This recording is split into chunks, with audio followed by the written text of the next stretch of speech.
Hello, good morning. সকালবেলা ওর জন্য খাবার দাবার রেডি করে ওকে খেতেও দিয়ে দিয়েছি।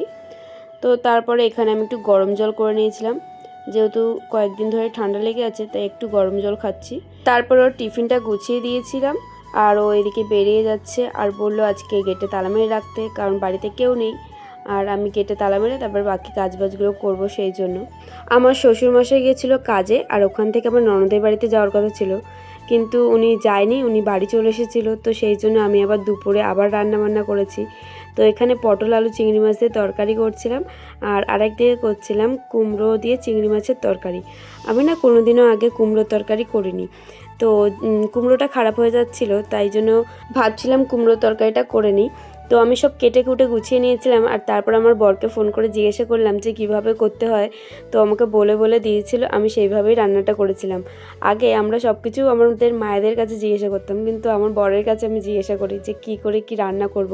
আমার বাপের বাড়িতে যেরকম রান্না হয় আমার শ্বশুর বাড়িতে কিন্তু সেরকম রান্না হয় না, সবার বাড়িতেই কিন্তু আলাদা আলাদা রকম রান্না হয়। তো যাই হোক, আমার রান্নাবান্না কমপ্লিট হয়ে গেছে, খাওয়া দাওয়া হয়ে গেছে। আর এই যে সন্ধেবেলা চলে এসেছে আমার বর, আর দেখো আমার জন্য ফুচকা নিয়ে এসেছিলো আর এদিকে মশার ধূপ আনতে বলেছিলাম, মশার ধূপও নিয়ে এসেছিলো, কারণ মশার ধূপ শেষ হয়ে গেছে। চা করে নিয়ে এসেছি, এখন দুজনে মিলে চা খাচ্ছিলাম।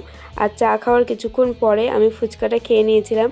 আমার কিন্তু ফুচকা খেতে বেশ ভালো লাগে, কার কার ফুচকা খেতে ভালো লাগে অবশ্যই কিন্তু জানিও। ফুচকা খেয়েই পেট ভরে গেছে আমার, ভাবছি আর রাতে খাবো না। আমি না ছোটোবেলায় প্রচুর ফুচকা খেতাম আর প্রতিদিন সন্ধেবেলা হলেই ফুচকা খেতাম, আর যার জন্য মার কাছে আমি প্রচুর বকা খেয়েছি। আর ফুচকা খেলে না আমি আর রাতে ভাত খেতাম না, সেই জন্যও অনেক বকা খেতাম। তো যাই হোক, তারপরে আমরা এখন খেতে চলে এসেছি। আমি তো খাবো না বলছিলাম, ওকে খেতে দিয়ে দিয়েছি। ও আমাকে এখানে জোর করে দুগালা ভাত খাইয়ে দিচ্ছিল, বললো সারা রাত না খেয়ে থাকবি, দুগাল খেয়ে নে। তো ওর সাথে এখানে দুগাল ভাত খেয়ে নিয়েছি। তো আজকের ভিডিওটা এতটাই, দেখা হচ্ছে নেক্সট কোনো ভিডিওতে। আজকের মতো টাটা, গুড নাইট।